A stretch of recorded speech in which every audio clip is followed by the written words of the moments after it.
Tell us about what that means to you.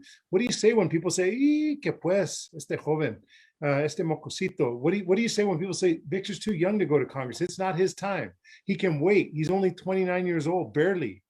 What do you say to those folks? I appreciate that question because I do get it often on the campaign trail, right? There's some folks that want to equate my age with my life experience, and that's just not the case.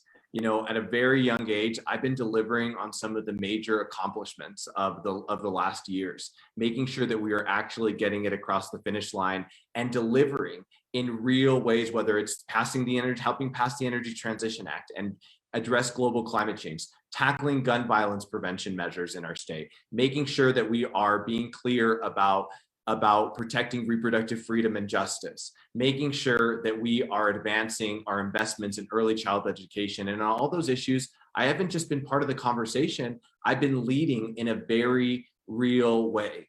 And, I think that I probably have ventured to say that I have the most legislative experience in actually delivering on big legislative items and initiatives. And I'm very proud to bring that experience to this race.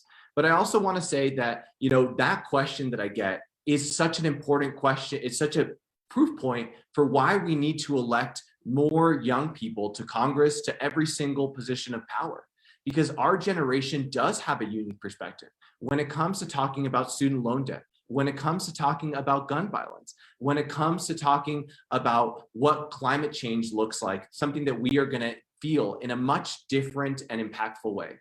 And, Congress needs a change maker. Nowhere needs shaking up more than the halls of Congress. And think about who's doing that, Brian. It's people like Alexandria Ocasio-Cortez. It's people like Richie Torres, young people who are leading the way to make a difference in the halls of power and not stopping. And so we can't wait on these issues. I couldn't wait because this community cannot wait to see the change that we need.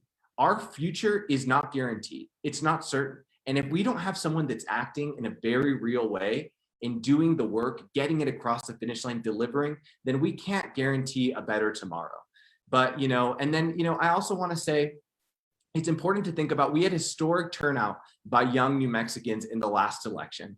And if we want to see that continue, if we want to see that progress, then we need to show that young New Mexicans can be part of the process. They can be part of the conversation when it comes to who is the next member of Congress, who we're electing. And so I'm very proud of the fact, Brian, that I would be the youngest Democrat in Congress. I think it's a perspective that is underrepresented and it's critical to bring forward.